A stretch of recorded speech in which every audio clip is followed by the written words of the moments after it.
Hello everyone and welcome to today's session. Myself Rasika Kulkarni from Delonic Society, Baramati College of Pharmacy, Barahanpur, Baramati. Presenting this topic under the guidance of Mr. Sri Krishna Bhavkar sir. Today we have to learn about conductometric titration from conductometry. First, introduction. In introduction, first point is it is an electrochemical method of analysis concerned with electrical conductance through an electrolytic solution. So, what is electrochemical method? Electrochemical method is technique are used to measuring the potential or current in electrochemical cell. म्हणजेच त्या electrochemical सेलमधला potential और current measuring करण्यासाठी आपण electrochemical मेथडचा use करतो. Second, it is defined as determination or measurement of the electrical conductance of an electrolytic solution by means of a conductometer. म्हणजेच त्या electrolytic सोल्युशनमधला इलेक्ट्रिकल कंडक्टन्स आपल्याला डिटरमाइन करण्यासाठी आपण कंडक्टोमीटरच्या साहाय्याने सुद्धा तो डिटरमाइन करू शकतो. Then electric conductivity of an electrolyte solution depends on following factors. First is types of ions, second is concentration of ions, third is temperature, and fourth is mobility of ions. First, types of ion. So, in electrolytic solution, what kinds of types of ions are present? That is cations, anions, singly or doubly charged. तर electrical conductivity ही types of आयनवर सुद्धा depend आहे. त्या electrolytic सोल्युशनमधल्या types of आयनवर पण electrical conductivity depend आहे. Second is concentration of ion. त्या इलेक्ट्रोलायटिक सोल्युशनमध्ये कॉन्सन्ट्रेशन ऑफ आयन किती आहे ह्याच्यावर सुद्धा इलेक्ट्रिकल कंडक्टिव्हिटी डिपेंड आहे. Third is temperature and fourth is mobility of ions. त्या इलेक्ट्रोलायटिक सोल्युशनमध्ये आयन्सची मोबिलिटी कशी आहे ह्याच्यावर सुद्धा इलेक्ट्रिकल कंडक्टिव्हिटी डिपेंड आहे. So what is mobility? Mobility means the flow of charged particles such as electrons और proton. And different ions have the different mobility. For example, H plus ion have the greater mobility than OH minus ion, and OH minus ion have the greater mobility than other ions. मग other ions मध्ये कोणते आले तर Na plus, Cl minus and Ag plus. Next is what is conductometric titration. First, conductometric titration is a laboratory method of quantitative analysis used to identify the concentration of a given analyte in a mixture. Conductometric titration ही एक laboratory method आहे quantitative ॲनालिसिसची. मग quantitative analysis म्हणजे काय तर the determination of absolute or relative particular substance present in a sample. त्या सॅम्पलमध्ये किती प्रमाणात सबस्टन्स प्रेझेंट आहे याचं डिटर्मिनेशन करणं म्हणजेच ॲनालिसिस करणं म्हणजेच क्वांटिटेटिव्ह ॲनालिसिस करणं. मग कंडक्टोमेट्रिक टायट्रेशनमध्ये आपल्याला काय आयडेंटिफाय करायचं आहे तर to identify the concentration of given analyte in a mixture. म्हणजे त्या मिक्सचरमध्ये ॲनालाइटचं कन्सन्ट्रेशन डिटरमाइन करण्यासाठी आपण कंडक्टोमेट्रिक टायट्रेशनचा यूज करतो. Second is conductometric titration involves the continuous addition of a reactant to a reaction mixture and the documentation of the corresponding change in the electrolytic conductivity of a reaction mixture. Conductometric टायट्रेशनमध्ये आपल्याला रिॲक्टंटचं reaction मिक्सरमध्ये addition करायचे आहे. म्हणजे जे की आपलं सोल्युशन ब्युरेटमध्ये आहे त्याचं कोनिकल फ्लास्कमधल्या सोल्युशनमध्ये ॲडिशन करायचे आहे आणि त्याचप्रमाणे जो की कोनिकल फ्लास्कमध्ये चेंज होत जाणार आहे त्याचंसुद्धा आपल्याला डॉक्युमेंटेशन करायचं आहे. It can be noted that the electrical conductivity of an electrolytic solution is dependent on the number of free ions in the solution and charge and corresponding to each of these ions. Electrical conductivity ही त्या electrolytic सोल्युशनमधल्या number of free आयन्सवर depend आहे त्याचप्रमाणे ती चार्जवर सुद्धा depend आहे. Then in this type of titration the continuous addition of a titrant, a sudden change in the conductivity implies that the stoichiometric point has been reached. Conductometric टायट्रेशनमध्ये आपल्याला टायट्रंटची म्हणजेच ब्युरेटमधल्या सोल्युशनची ॲडिशन ही कोनिकल फ्लास्कमधल्या सोल्युशनमध्ये करायचं आहे. मग आपल्याला त्या ठिकाणी एक सडन चेंज बघायला मिळेल. मग तो सडन चेंज आपल्याला काय दाखवतो तर आपल्याला स्टायकोमेट्रिक पॉईंट मिळाला असं आपल्याला दाखवतो. So what is stoichiometric point? The point in a chemical reaction when there is exactly enough acid and base to neutralize the solution. ज्या ठिकाणी ब्युरेटमधला बेस हा कोनिकल फ्लास्कमधल्या ॲसिडमध्ये जेव्हा त्यांची रिॲक्शन चालू असते तेव्हा त्यांचं न्यूट्रलायझेशन होऊन जेव्हा सोल्युशन तयार होतं त्या ठिकाणी आपण काय म्हणतो तर स्टायकोमेट्रिक point. The increase or decrease in the electrolytic conductivity in the conductometric titration process is linked to the change in concentration of hydroxyl and hydrogen ion. मग इलेक्ट्रोलायटिक कंडक्टिव्हिटीमध्ये इन्क्रीज होते किंवा डिक्रीज होते. मग ती का बरं होते तर त्या कॉन्सन्ट्रेशनमध्ये असणाऱ्या हायड्रोजन आणि हायड्रॉक्झिल आयनचं कॉन्सन्ट्रेशन हे चेंज होत जातं, म्हणून इलेक्ट्रिकल कंडक्टिव्हिटी ही कंडक्टोमेट्रिक टायट्रेशनमध्ये इन्क्रीज होते किंवा डिक्रीज होते. The strength of an acid can be determined by conductometric titration with a standard solution of base. आपल्याला strength of acid find out करायचे आहे, जे की कोनिकल फ्लास्कमधले सोल्युशन आहे त्याची आपल्याला स्ट्रेंथ फाइंड आउट करायची आहे. कशाच्या साहाय्याने तर स्टँडर्ड सोल्युशन ऑफ बेसच्या साहाय्याने. मग या ठिकाणी आपल्याला एक ग्राफ दिलेला आहे की त्या ग्राफमध्ये काय आहे तर एक्स ॲक्सिसवर concentration of NaOH added in ml आहे आणि वाय ॲक्सिसवर conductivity of solution in siemens per centimetre cube आहे. मग कंडक्टिव्हिटी किती दिलेली आहे तर 0.002, 0.003 up to 0.007 and in y-axis concentration of NaOH added in ml, that is 0 ml, 5 ml, 10 ml, 50 ml and 20 ml. मग या ठिकाणी 0.007 पासून जेव्हा आपण त्यामध्ये बेस ॲड करत जाऊ तेव्हा त्याची कंडक्टिव्हिटी ही काय होत जाणार आहे, डिक्रीज होत जाणार आहे. का डिक्रीज होणार आहे तर त्यामध्ये जे असणारे H+ आयन्स आहेत ते बेसमधल्या कॅटॉयनिक पार्टनी रिप्लेस केले जातात, म्हणून बेसची कंडक्टिव्हिटी व्हॅल्यू ही सुरुवातीला लो असते. Then important definitions and relation. There are mainly 6 important definitions and relation. First one is conductance, second is specific conductance, third is molar conductance, fourth is equivalent conductance, fifth is resistance and sixth is the specific resistance. So first is conductance, which is represented by capital letter G. Conductance is with which current flows per unit area of conductor per unit potential applied and is reciprocal to resistance, that is G is equal to I upon RO. Specific conductance, which is represented by capital letter K. Conductance of the body of uniform length, that is L, and uniform area cross section, that is A. K is equal to 1 by R into 1 by A. Molar conductance, which is represented by the lambda. Conductance of a solution containing 1 mole of a solute in 1000 cm of the solution which placed between two parallel electrodes which are 1 cm apart, that is lambda is equal to 1000 upon C. Equivalent conductance, which is represented by the lambda equivalent. Specific conductance of a solution containing 1 gram equivalent of a solute in 1000 cm of a solution, that is lambda equivalent is equal to 1000 K upon C equivalence. Resistance, which is represented by R, is a resistance is a measure of a conductor and opposition to the flow of electric charge or the electric current, that is R is equal to 1 by G.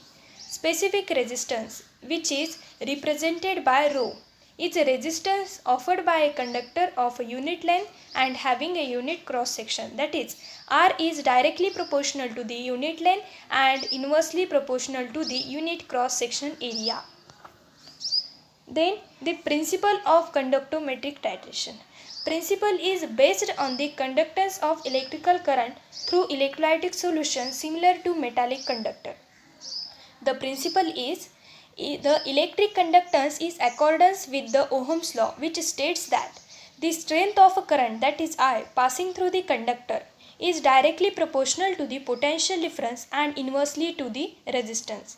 Ohm's law काय सांगतो तर current हा directly proportional to potential difference आहे and inversely proportional to the resistance आहे. म्हणजेच I is directly proportional to V and inversely proportional to the R, that is the resistance. Therefore, I is equal to V by R. Next principle is the principle of conductometric titration is stated as during a titration process, one ion is replaced with another ion and the difference in the ionic conductivities of these ions directly impact the overall electrolytic conductivity of the solution. म्हणजेच जेव्हा टायट्रेशन process सुरू असते तेव्हा एक ion हा दुसऱ्या आयननी replace केला जातो आणि त्या दोन्ही आयनमधला आयोनिक कंडक्टिव्हिटीचा डिफरन्स जो आहे तो डायरेक्टली त्या इलेक्ट्रोलायटिक कंडक्टिव्हिटीच्या सोल्युशनवर इम्पॅक्ट करतो. It can also be observed that the ionic conductance values vary between cations and anions. मग आयोनिक कंडक्टिव्हिटीच्या व्हॅल्यू ह्या कॅटायन्स आणि अनायन्समध्ये काय होत जातात, चेंज होत जातात. The conductivity is also depends on the occurrence of a chemical reaction in electrolytic solution. Conductivity ही कशावर डिपेंड आहे अजून तर ऑकरन्स ऑफ अ केमिकल रिॲक्शनवर सुद्धा इलेक्ट्रिकल कंडक्टिव्हिटी ही डिपेंड आहे. Then the theory of conductometric titration. First is the theory of conductometric titration states that the end point corresponding to the titration process can be determined by means of conductivity measurement. Conductometric टायट्रेशनमधला end point हा आपण conductivity मेजरमेंटच्या साहाय्याने सुद्धा determine करू शकतो. त्याचप्रमाणे आपण कंडक्टन्सच्या साहाय्याने सुद्धा डिटरमाइन करू शकतो. That is the conductometer. For a neutralization reaction between acid and base, the addition of the base would lower conductivity of the solution initially. This is because of the H plus ion would be replaced by the cationic part of the base. जेव्हा acid आणि बेसचं neutralisation चालू असतं तेव्हा जेव्हा आपण बेसची addition ही conical फ्लास्कमधल्या सोल्युशनमध्ये असणाऱ्या ॲसिडमध्ये add करतो तेव्हा बेसची कंडक्टिव्हिटी व्हॅल्यू ही सुरुवातीला लो असते. का लो असते तर त्याच्यामध्ये असणाऱ्या H प्लस आयन हे बेसच्या कॅटॉयनिक पार्टने रिप्लेस केले जातात म्हणून बेसची इनिशियली व्हॅल्यू ही लो असते. After the equivalence point is reached, the concentration of the ionic entities will increase, therefore the conductance of a solution is increases. जेव्हा आपल्याला एंड पॉईंट मिळतो तेव्हा आयोनिक एंटिटीजचं कन्सन्ट्रेशन हे इन्क्रीज होतं. त्याचप्रमाणे त्या सोल्युशनमध्ये असणारा कंडक्टन्स हा सुद्धा इन्क्रीज होतो. The two straight lines with opposite slope will be obtained when the conductance values are plotted graphically. The point where these two values or these two lines intersect is the equivalence point. ज्या ठिकाणी दोन straight lines ह्या opposite स्लोपमध्ये जेव्हा आपण graphically plot करू तेव्हा त्या कोणत्या तरी एका पॉईंटला इंटरसेक्ट करणार आहेत. मग त्या ज्या ठिकाणी इंटरसेक्ट करतील त्या पॉईंटला आपण equivalence point that is the end point आपण असं म्हणू. Then the process of conductometric titration. First is 10 ml of the acid must be diluted with 100 ml of distilled water. 10 ml acid घ्यायचं आहे आणि 100 ml डिस्टिल वॉटर घ्यायचं आहे आणि या दोघांचं एक डायल्युटेड सोल्युशन तयार करायचं आहे. A burette must now be filled with the base and the initial volume must be noted. आणि ब्युरेट ही बेसने फिलअप करायची आहे आणि जितका आपण बेसचं व्हॉल्यूम घेतलं आहे ते नोट डाऊन करायचं आहे. In this step, a conductivity cell must be inserted into diluted acid solution in a way that both the electrodes are completely immersed. मग कंडक्टिव्हिटी सेल ही त्या डायल्युटेड ॲसिड सोल्युशनमध्ये इन्सर्ट करायची आहे आणि कशा प्रकारे तर त्या कंडक्टिव्हिटी सेल्सचे दोन्हीही इलेक्ट्रोड्स हे त्यामध्ये कम्प्लिटली इमर्स्ड झाले पाहिजे. मग डायल्युटेड ॲसिड सोल्युशन कोणतं आहे तर जे 10 ml ॲसिड आणि 100 ml डिस्टिल वॉटरचं आपण मिक्सचर तयार केलं होतं त्यालाच डायल्युटेड ॲसिड सोल्युशन म्हणतात. The conductivity cell can be connected to a digital conductometer in order to obtain and initial reading. मग ती कंडक्टिव्हिटी सेल ही त्या डिजिटल कंडक्टोमीटरला कनेक्ट करायची आहे मग आपल्याला इनिशियल रिडिंग मिळून जाईल. The base must now added dropwise into the acid solution. The volume of base added must be noted along with the corresponding change in the conductance. बेसची व्हॉल्यूमसुद्धा note down करायची आहे. त्याचप्रमाणे कोनिकल फ्लास्कमध्ये होणारा जो change आहे ॲसिडमधला तो सुद्धा आपल्याला नोट डाऊन करायचा आहे. A sharp increase in the conductance of the solution implies that the end point has been reached. आणि ज्या ठिकाणी आपल्याला सडन चेंज बघायला मिळेल त्या ठिकाणी आपल्याला एंड पॉईंट मिळाला असं ग्राह्य धरायचं. A few readings must be taken after the end point of the titration. आणि काही रिडिंग्स एंड पॉईंट मिळाल्यानंतर सुद्धा घ्यायचे आहेत कारण आपल्याला काय एंड पॉईंट मिळाल्यानंतर सुद्धा आपल्याला रीडिंग घ्यायच्या आहेत. मग का घ्यायच्या, तर after the end point of the conductometric titration process is reached, the further addition of a titrant creates an excess of ions. This excess results in the increase in the conductivity of solution. म्हणून आपल्याला end point घ्यायचा आहे. The strength of the acid can be calculated as the formula, that is S2 is equal to in bracket V1 into S1 bracket close upon 10. आपल्याला strength of a acid find out करायचे आहे. म्हणजे conical फ्लास्कमध्ये जे ॲसिडचं solution आपण घेतलेलं आहे त्याची strength आपल्याला फाइंड आउट करायची आहे. Where S2 is the strength of the acid.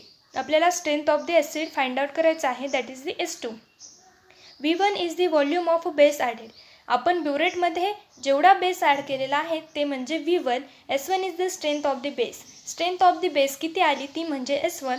And V2 is the volume of acid is equal to the 10 ml. Then advantages of conductometric titration. This process is very useful in the titration of a very dilute solution and weak acid. Conductometric titration हे कशासाठी useful आहेत की जे solution हे खूप dilute आहेत आणि जे की वीक ॲसिड्स आहेत त्याच्यासाठी कंडक्टोमेट्रिक टायट्रेशनचा यूज केला जातो. The end point of this method of titration is very sharp and accurate when compared with other titration. Conductometric टायट्रेशनमध्ये मिळणारा एंड पॉईंट हा एकदम शार्प आणि ॲक्युरेट मिळतो जर आपण अदर टायट्रेशनशी कंपॅरिझन केलं. समजा आपण प्रिसिपिटेशन टायट्रेशन किंवा मग रेडॉक्स टायट्रेशन और दी ॲसिड बेस टायट्रेशनशी जर कंपॅरिझन केलं तर कंडक्टोमेट्रिक टायट्रेशनमध्ये मिळणारा आपल्याला एंड पॉईंट हा शार्प आणि ॲक्युरेट मिळतो. This type of titration is applicable for solution that are coloured or turbid. Conductometric titration applicable कशासाठी आहे तर जे सोल्युशन्स हे कलर्ड किंवा टर्बिड आहेत यांच्यासाठी कंडक्टोमेट्रिक टायट्रेशन हे ॲप्लिकेबल आहे. Conductometric titration has numerous application in acid base titration, precipitation titration and the complex titration. Disadvantages of conductometric titration. Only a few specific redox titration can be done with the help of this process. This is because the conductivity of a solution is masked by the high hydronium ion concentration. म्हणजेच काहीच redox टायट्रेशन ही conductometric टायट्रेशनच्या साहाय्याने होऊ शकतात. मग बाकीचे का होत नाहीत, कारण कंडक्टिव्हिटी सोल्युशन ही मास्क केली जाते हाय हायड्रोनियम कॉन्सन्ट्रेशननी. म्हणून काहीच रेडॉक्स टायट्रेशन हे कंडक्टोमेट्रिक टायट्रेशनच्या साहाय्याने होतात तर काही होत नाही. The accuracy of conductometric titration is low when the concentration of electrolytic are high, making the titration process unsatisfactory. Conductometric titration हे जेव्हा लो असेल आणि concentration of electrolyte are high असतील तर तेव्हा टायट्रेशन प्रोसेस ही अनसॅटिस्फॅक्टरी होते.